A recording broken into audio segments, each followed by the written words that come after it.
سبحان اللہ والحمد للہ لا الہ الا اللہ اللہ اکبر سبحان اللہ والحمد للہ لا الہ الا اللہ اللہ اکبر۔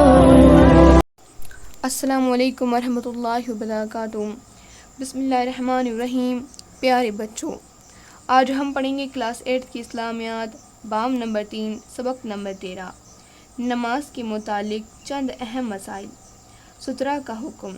نمازی اپنے سامنے لکڑی وغیرہ اس ارادے سے رکھتا ہے کہ سامنے سے گزرنے والے کی وجہ سے اس کو تکلیف نہ ہو، اس کو سترہ کہا جاتا ہے۔ امام اور اکیلے نماز پڑھنے والے کے لیے اپنے سامنے اس وقت سترہ رکھنا مستحب ہے جب ایسی جگہ نماز پڑھی جا رہی ہو جہاں سے لوگ کثرت سے گزرتے ہوں۔ نمازی کے لیے مستحب ہے کہ سترے کے قریب ہی کھڑا رہے۔ سترہ اور نمازی کے درمیان سے گزرنا، اسی طرح نمازی کے سامنے بالکل اس کے قریب سے گزرنا جائز نہیں، اس لیے کہ حدیث میں اس کی سخت ممانعت آئی ہے۔ چنانچہ آپ صلی اللہ علیہ وسلم نے ارشاد فرمایا کہ اگر نمازی کے آگے سے گزرنے والے کو یہ علم ہو جائے کہ اس پر کتنا گناہ ہے تو اس کے لیے 40 سال، مہینے یا دن تک کھڑا ہونا گزرنے سے بہتر ہوگا۔ اگر کوئی شخص نمازی کے سامنے سے گزرے تو نمازی کے لیے جائز ہے کہ وہ گزرنے والے کو ہاتھ کے اشارے سے یا بلند آواز سے کوئی تسبیح پڑھ کر روکے۔ بیٹھ کر نماز پڑھنے کا حکم۔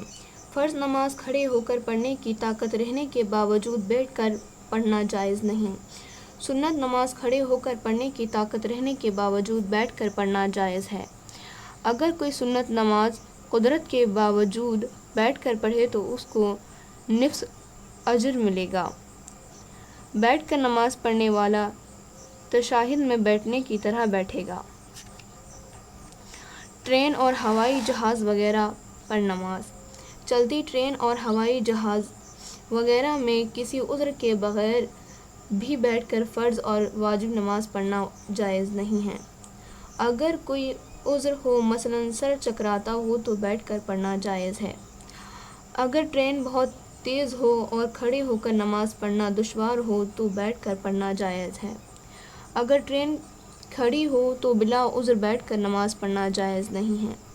اگر قبلے کی طرف رخ کر کے نماز شروع کرے اور دوران نماز ٹرین یا ہوائی جہاز دوسری سمت مڑ جائے تو ممکن ہو تو قبلے کی طرف مڑ جائے۔ اگر مڑ نہ سکتا ہو یا ٹرین اور ہوائی جہاز کے مڑنے کا اس کو علم ہی نہ ہو تو نماز صحیح ہو جائے گی۔ نمازی کے لیے نماز توڑنے کا حکم۔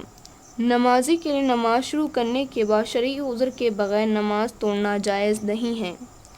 کوئی نمازی کسی اندھے کو کنویں یا گڈھے کے قریب دیکھے اور اس کو خوف ہو کہ اگر اس کی رہنمائی نہیں کی جائے گی تو وہ کنویں یا گڈھے میں گر جائے گا تو اس وقت نماز توڑنا واجب ہے۔